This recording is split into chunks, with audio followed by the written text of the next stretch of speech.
Isang magandang umaga pong muli sa atin pong lahat. Muli po, narito po ako, ang inyo pong abang lingkod. Gaya po ng nasabi ko nung nakaraan ko pong kapahayagan, tungkol nga po dun po sa sinasabi ng ating banal na Espiritu Santo na yun nga po pagdating po ng 19,600 years na sa kapanahunan po ay papatak po yun ng taong 2075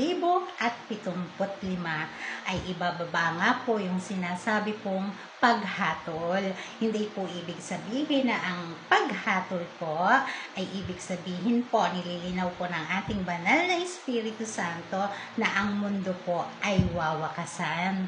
Ang ibig sabihin po niyan ay yun nga pong paghatol, ay ang wawakasan po ay ang lahat po ng kampo ng dilim, lahat po ng mga alipores at tagasunod nila ay lilinisin at tatanggalin po sa sanlibutan po, upang ang sanlibutan pong ito, ang mundo po natin ay mamanumbalik po sa tinatawag pong paraiso sa lupa, ang hardin po ng Eden. At yan po'y hindi magaganap hanggat po ang kampon po ng kadiliman, ang reyna ng kadiliman at ang lahat po ng kanilang mga alipores ay namumutiktik po sa lupain ito.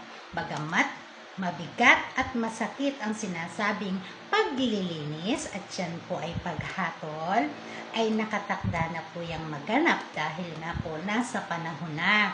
Pero hindi po yan magaganap na pagdating ng taong 2075 ay katapusan na ng lahat. Umpisa pa lamang po at napakahaba po ng paglilinis at ng sinasabi pong paghatol.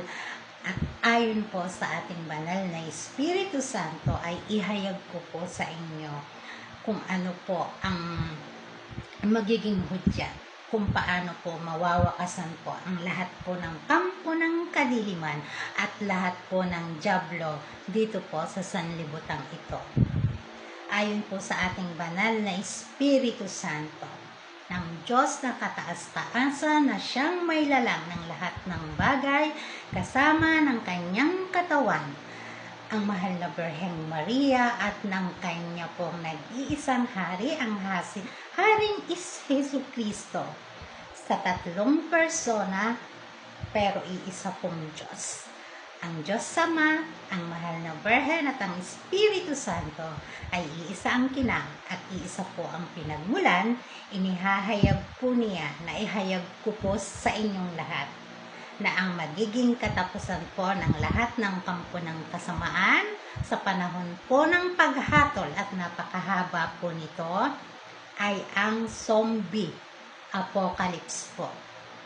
Isang matinding karamdaman na virus na tatama po sa buong sangkatauhan. Wala kang makikilala, walang kamag-anak, walang anak, walang kahit na sino. Dahil ang unang titirahin at wawasakin sa kanya ay ang kanyang utak. Dahil nga po ang nais po ng kampo ng kadiliman ay ang pagkain ng laman at pag-inom ng dugo ng tao ang gawin nilang armas upang manatili sila sa kanilang kapangyarihan o kung ano man ang meron sa kanila. Yan po ang naging dahilan at naging sanhi na sila din po ang may gawa dahil sa sobrang paghahangad na sila po ang tanghaling tunay, ang Diyos na kataas-taasan, ang Jesucristo, ang Haring Jesucristo. Zombie apocalypse po ang nalikha po ninyong salot na siya rin pong uubos po sa lahat po ng lahi ninyo, kampo ng kadiliman. Ang ating pong mahal na Birhen, ang katawan ng ating Diyos na kataas-taasan, bansang Pilipinas, linawan ang mata at talasan ang pandinig at pakiramdam. Ang mahal na Birhen po'y nasa ibaba, maglilibot, maglalakbay at mananawagan.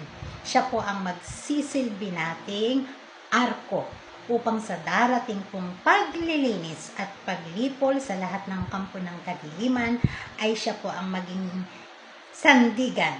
Siya po ang ating maging gabay po upang malampasan po natin ito. Zombie apocalypse po. Kapag dumating po yan, buong mundo po yan. Ayon po sa ating banal na Espiritu Santo. Ang bawat lugar po, halimbawa Luzon, pag dumating po yan, maggagawa daw po ng napakalaking hukay. Maglalagay sila ng isang lugar na may napakalaki at napakalalim na hukay. At lahat po ng may tama ng virus na yan ay doon po titipunin.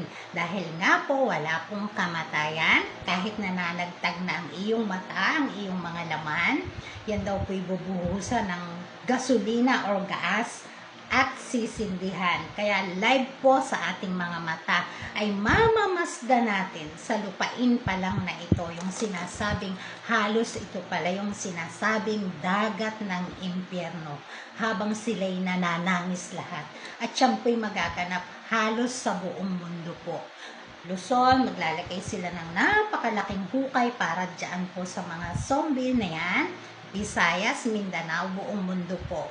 So lahat po yan makikita at maririnig nating lahat kung paano sila managhoy at manangis. As in, talagang makikita po natin, Diyos ko, ito na yung sinasabing maliligo ka sa dagat ng impyerno. Pero hindi pa po yan. Sa mga susunod po, hihimay-himayin ko po yan sa inyo. Ang atin pong mahal na Birhen ay nasa ibaba.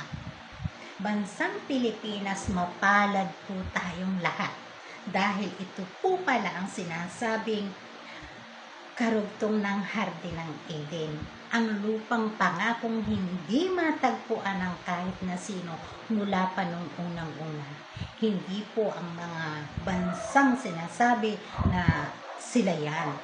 Bansang Pilipinas po. At ang atin pong mahal na Birhen, hindi po natin pwedeng angkinin na sa Pilipinas ka lang. May mga panahon po hanggang dito lang yung panahon na nandito siya na makakahalubilo natin. Lalabas at lalabas yan, maglalakbay, mananawagan.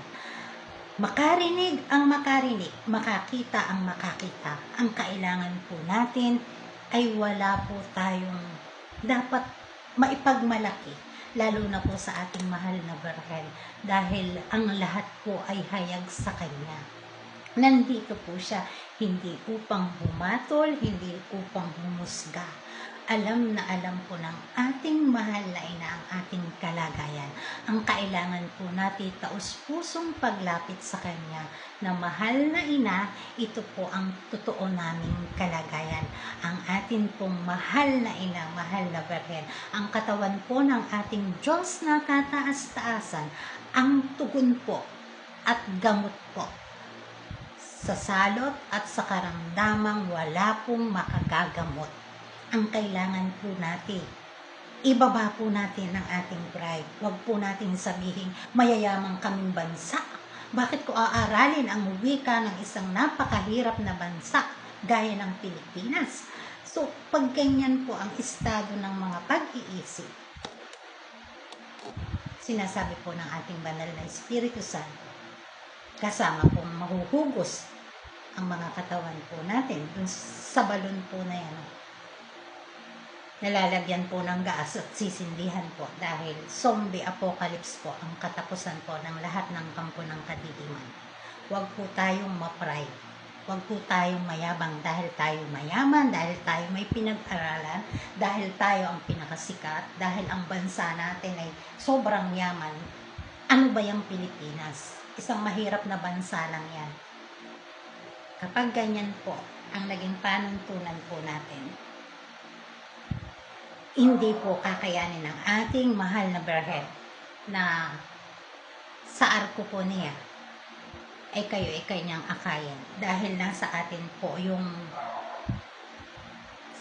choice sa Tagalog, nasa atin po, tayo po ang may karapatang pumili kung ano po yung nais natin. Medyo mabigat po ang kapahayagan, pero ayon po sa banal na Espiritu Santo, pagkamat masakit ay kailangan ko daw pong pakawalan at ipahayag ko po sa inyo pong lahat, sa atin pong lahat.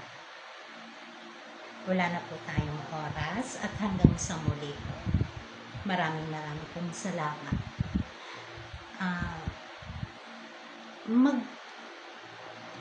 Magpakatotoo lang tayo, magpakumbaba po sa sa Diyos na kataas-taasan. Aminin ang tunay nating kalagayan. Hanggang sa muli po. Bye!